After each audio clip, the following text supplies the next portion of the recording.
S ಇವಾಗ ಸೌತಡ್ಕಕ್ಕೆ ಬಂದಿದ್ದೀವಿ. ಮಹಾಗಣಪತಿ, ಸೌತಡ್ಕ ಮಹಾಗಣಪತಿ ದೇವಸ್ಥಾನ ಈ ದಿನದ last location, last place visiting. ಇದಾದಮೇಲೆ ರೂಮ್ಗೆ ಹೋಗಿ ರೆಸ್ಟ್ ಮಾಡಿಬಿಟ್ಟು ತಿರ್ಗಾ ಮಾರ್ನಿಂಗಿಂದ ಸಿಗ್ತೀನಿ.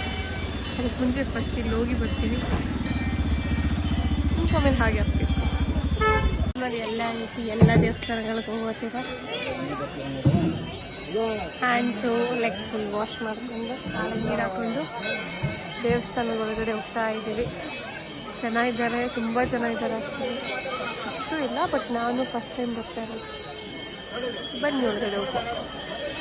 ಬಟ್ ನಿಮಗೆ ಎಷ್ಟು ಗೊತ್ತು ಈ ದೇವಸ್ಥಾನ ಬಗ್ಗೆ ಅಷ್ಟೇ ಹೇಳಿ. ಗೊತ್ತಾ ಈ ದೇವಸ್ಥಾನ ಬಗ್ಗೆ ಬಂದಿದೆಯಾ? ನೀವು ಹೇಳಿ. ಅದೇ ಅರ್ಕೆ ಕಟ್ಕೊಳ್ಳೋದು, ಅರ್ಕೆ ನೆರವೇರಾದ್ಮೇಲೆ ಗಂಟೆ ಕಟ್ತಾರೆ. ಗಂಟೆ ಕಟ್ಟಕ್ಕಿಂತ ಮುಂಚೆನೆ ಅರ್ಕೆ ಕಟ್ಕೋಬೇಕು. ಅದಾದ್ಮೇಲೆ ಬಂದು ಗಂಟೆ ಕಟ್ತಾರೆ. ಅರ್ಕೆ ಕಟ್ಟಿರೋದು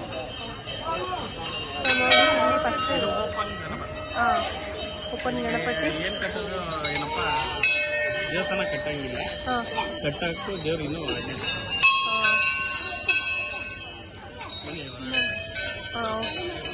ಬನ್ನಿ ಒಳಗಡೆ ಹೋಗೋಣ. ಸೊ ಇಷ್ಟೇ ಇವ್ರಿಗೆ ಗೊತ್ತಿರೋ ಕತೆ, ನಮಗೆ ನೀಟಾಗಿ ಗೊತ್ತಿಲ್ಲ.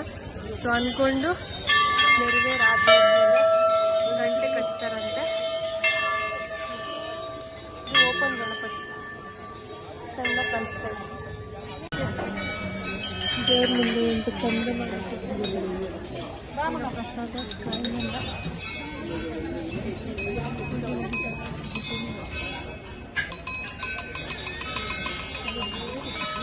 ಗಂಟೆ ನೋಡಿದ್ರೆ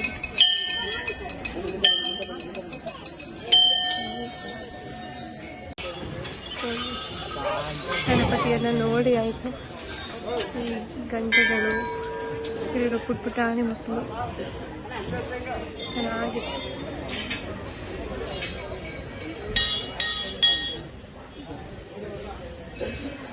ಸೊ ಇನ್ಫಾರ್ಮೇಶನ್ ಗೊತ್ತಿಲ್ಲ, ನನಗೆ ಗೊತ್ತಿರೋದೊಂದು ಈ ಇನ್ಸ್ಟಾಗ್ರಾಮ್ ನೋಡ್ಬೇಕಾದ್ರೆ ಅದು ಇನ್ಫಾರ್ಮೇಶನ್ ಬಂದಿರೋದು. ಹೆಂಗೆ ಅಂದರೆ ಈ ಊರಲ್ಲಿ ಕುರಿ ಕಾಯ್ತಾ ಇರಬೇಕಾದ್ರೆ, ಆ ಕುರಿ ಕಾಯ್ಬೇಕಾದ್ರೆ ಇದೊಂದು ನದಿ ಹರಿಯುತ್ತೆ. ಆ ನದಿ ಹರಿಯ ಜಾಗದಲ್ಲಿ ಗಣಪತಿ ಅಲ್ಲಿ ತೇಳ್ತಾ ಇರುತ್ತೆ. ಅಲ್ಲಿರೋ ಕುರಿ ಕಾಯೋರು ಅದನ್ನು ಬಂದು ಇಲ್ಲಿ ಇಟ್ಟಾಗ ಇಲ್ಲಿರೋ ಮಹಾರಾಜರು ಇದನ್ನು ಪ್ರತಿಷ್ಠಾಪನೆ ಮಾಡ್ತಾರೆ. ಆಮೇಲೆ ಅದಕ್ಕೆ ಇನ್ನೂ ಕೆಲವೊಂದು ಏನೋ ಯಾರ ಕನ್ಸಲ್ಲಿ ಬಂದು ನನಗೆ ಮಂಟಪ ಬೇಡ, ಗುಡಿ ಗಿಡಿ ಏನು ಬೇಡ ಅಂತ ಏನೋ ಹೇಳಿರೋದು ಅಂತ ಇನ್ಸ್ಟಾಗ್ರಾಮಲ್ಲಿ ಹೇಳಿರೋದನ್ನ ನಾನು ಹೇಳಿದ್ದೆ. ಸೂಪರ್ ಆಗೈತೆ ಗುಡಿಗಿಂತ.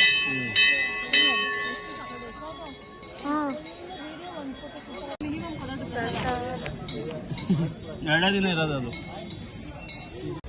ಸೊ ಎಸ್ ಸೌತಡ್ಕ ನೋಡಿಕೊಂಡು ಬಂದ್ವಿ. ಇವಾಗ ಆಚೆ ಕಡೆ ಏನೋ ಗಂಟೆ ಬೇಕಂದ್ರೆ ಕಾರ್ಗೆ ಗಂಟೆ ತಗೋತಾ ಇದೆ. ಯಾವ ಚಂದು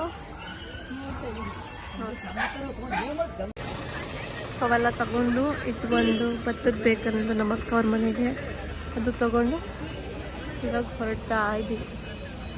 ಡೈರೆಕ್ಟ್ ರೂಮ್ಗೆ ಇವಾಗ ಹೋಗ್ಬಿಟ್ಟು ಮಾಡ್ಕೊಂಡು ರೆಸ್ಟ್ ಮಾಡೋದು. ಈ ಗಂಟೆನ ಅದಲ್ಲ, ಇದು ಇದು ಇದು ಪ್ರಸಾದ ಆಯ್ತು. ಮುಂದೆನೇ ಇಕ್ಕು, ಅದು ಹಿಂದೆ ಇಕ್ಬಿಡಲ್ಲ. ಈ ವ್ಲಾಗ್ ನಿಮಗೆ ಇಷ್ಟ ಆಗಿದ್ರೆ ಲೈಕ್, ಸಬ್ಸ್ಕ್ರೈಬ್ ಮತ್ತು ಕಮೆಂಟ್ ಮಾಡಿ. Thank you for watching.